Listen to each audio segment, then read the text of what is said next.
안녕하세요. 클리니크 우주의 홍경욱입니다. 이번 시간에는 앞광대 볼륨 필러 치료만이 답인가 라는 주제를 가지고 이야기를 해보도록 하겠습니다. 많은 분들이 이제 이 앞광대 치료를 함에 있어서 필러를 선호하게 되고 많은 원장님들이 필러를 선호하시는 경향이 있습니다. 그리고 또 간혹 지방이식을 하는 경우가 있는데 제가 늘 말씀드리듯이 저는 이 부분에 대해서는 지방이식을 별로 선호하고 있지는 않습니다.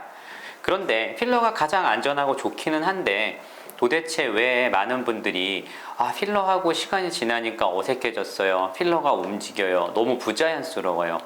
도대체 왜 이런 문제가 생기는 걸까요? 원장님들께서 일부러 부자연스럽게 넣지는 않았을 거고 또 환자가 부자연스러운 걸 원하지도 않았을 거고 그런데 왜 이런 일이 생겨서 필러가 좋지 않다라는 이야기가 나왔을까? 우리가 한번 살펴볼 필요가 있다고 생각을 합니다. 보시다시피 굉장히 과장된 이마, 광대, 막 흘러내리는 뾰족한 턱.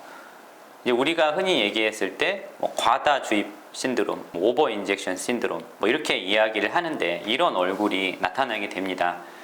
그런데 왜 이렇게 될까? 여기에는 과학적인 이유가 있습니다.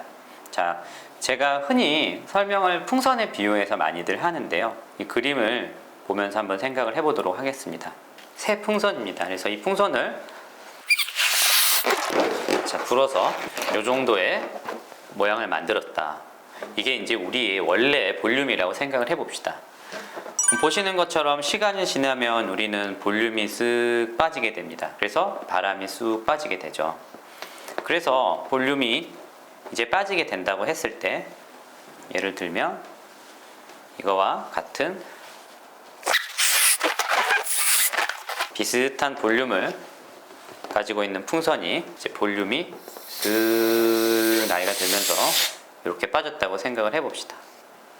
굉장히 풍선이 늘렁늘렁하죠. 처음이랑 다르게. 그래서 이거를 저 볼륨이 너무 꺼졌어요. 저는 이제 좀 필러를 좀 해야 되겠습니다. 환자분 필러를 하시죠. 그래서 필러를 다시 한다고 가정을 해봅시다.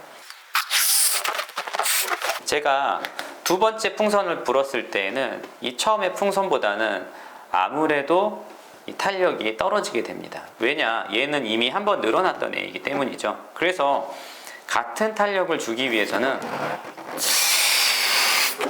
볼륨을 더 많이 줘야지 이 풍선과 좀 비슷하게 되는 겁니다. 그래서 나는 원래 이 정도 볼륨이 있었는데 이게 바람이 빠지고 나서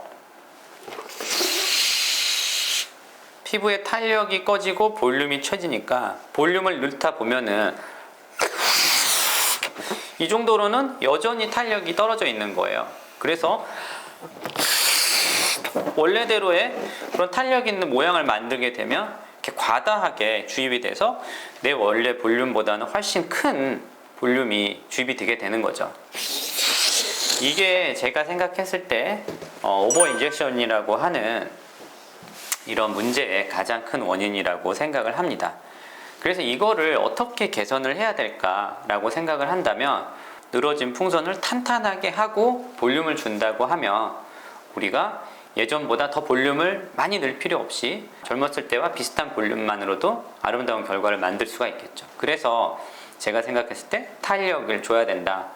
탄력을 주려면 당연히 두 가지 방법을 생각을 해볼 수가 있겠습니다. 첫 번째는 엘란세라 콜라겐 생성 촉진제를 이용해서 볼륨을 주고 그리고 나서 나중에 부족하다고 하면 히알루론산 필러 등을 이용을 해서 볼륨을 보충하는 방법.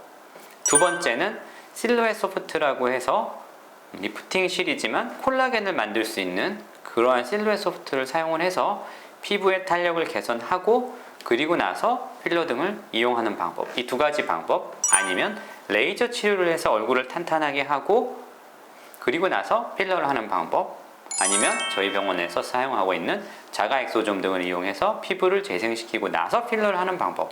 어찌됐건 볼륨만을 단순히 넣는 시술보다는 탄력을 주고 나서 시술을 하는 것이 훨씬 자연스러운 결과를 만들 수 있다라는 그런 요지의 이야기가 되겠습니다.